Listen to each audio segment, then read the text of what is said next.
Alors, salam alaikum. Donc, le cours à la tension électrique.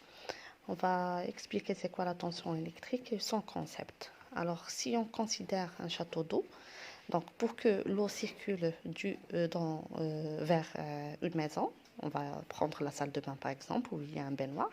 Donc, il faut qu'il y ait une différence d'auteur entre le château d'eau, où il y a de l'eau, et la baignoire. Donc, on peut assimiler la même chose pour le courant électrique. Donc, si on a un circuit électrique composé d'un générateur, d'une lampe et d'un interrupteur K, d'accord? Alors, le courant électrique ne peut circuler dans, dans ce circuit, sauf s'il y a une différence de potentiel entre deux points. Donc là, il y a une différence d'auteur, d'altitude entre les points A et B, donc ce qui produit la circulation de l'eau, alors que dans le schéma suivant, il y a une différence de potentiel entre deux points du circuit électrique, donc P et N ont un état électrique différent, donc état électrique différents, c'est-à-dire elles sont non symétriques. Donc, dans ce cas, on va parler de différence de potentiel. Différence de potentiel. Donc, la différence de potentiel, elle est notée V. Donc, V au point P. Donc, dans ce cas, il est différent du V au point N. Alors, si je prends deux autres points du circuit électrique, le point A et le point B, donc dans ce cas aussi, on peut noter que le point A et B ont un état électrique différent, donc VA il est différent à VB, alors que pour le point P et A, donc on a VP qui est égal à VA, car il n'y a pas de composante électrique dans ce fil. Donc ce fil PA, ce n'est juste qu'un fil. Donc tous les points de ce fil ont le même état électrique. Alors que pour le générateur G et la lampe L, donc dans ce cas, les points qui existent avant la lampe ont le même état symétrique, ont le même état électrique que A, alors que les points après la lampe ont le même état électrique que B. Donc la même chose que B et N, donc VB c'est égal à VN. D'accord? Donc ça c'est pour la première explication. Donc on a dit que la tension électrique, elle n'existe que s'il y a une différence de potentiel entre deux points d'un circuit électrique. Donc UPN, dans ce cas on va noter UPN, et pour UAB on va noter UAB. Donc UPN c'est égal à VP moins Vn, on commence toujours par le premier point, et UAB c'est égal à VB moins Vn. D'accord? Alors dans ce cas, UPN il est différent à 0, alors la même chose pour UAB, c'est différent à 0, alors que UPA, la tension entre les bornes du fil, c'est égal à 0, et UNB c'est égal à 0. D'accord?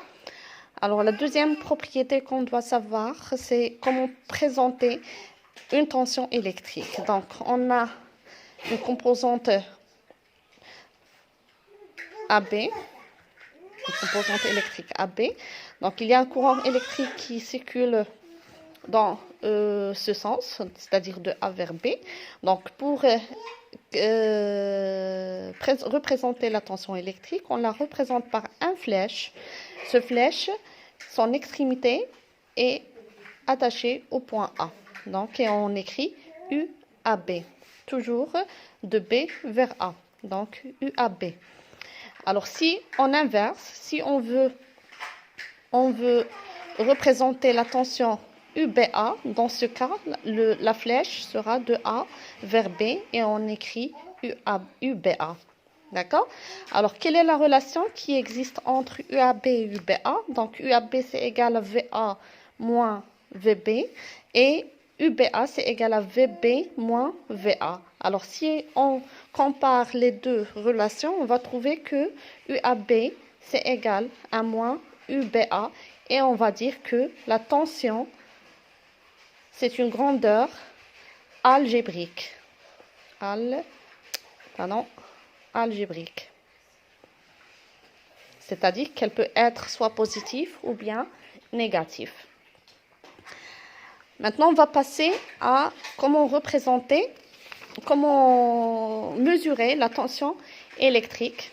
Donc, pour mesurer la tension électrique, on a besoin d'un voltmètre. Un voltmètre, il est noté dans un circuit avec ce symbole.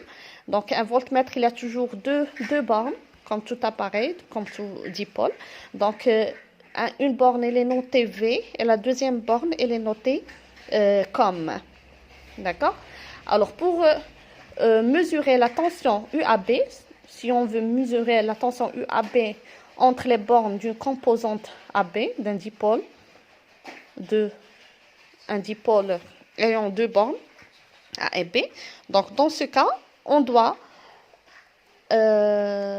attacher le voltmètre de cette façon. Le point A et le point B en parallèle, bien sûr, avec le voltmètre, tel que on va tout d'abord représenter UAB.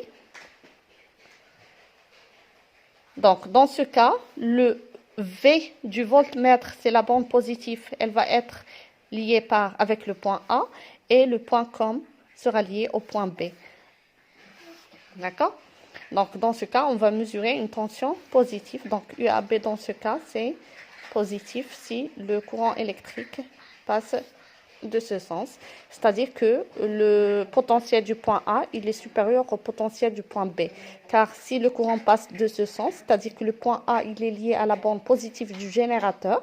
Donc, elle aura un potentiel supérieur au point B qui est lié à la borne négative du générateur. D'accord? Alors, pour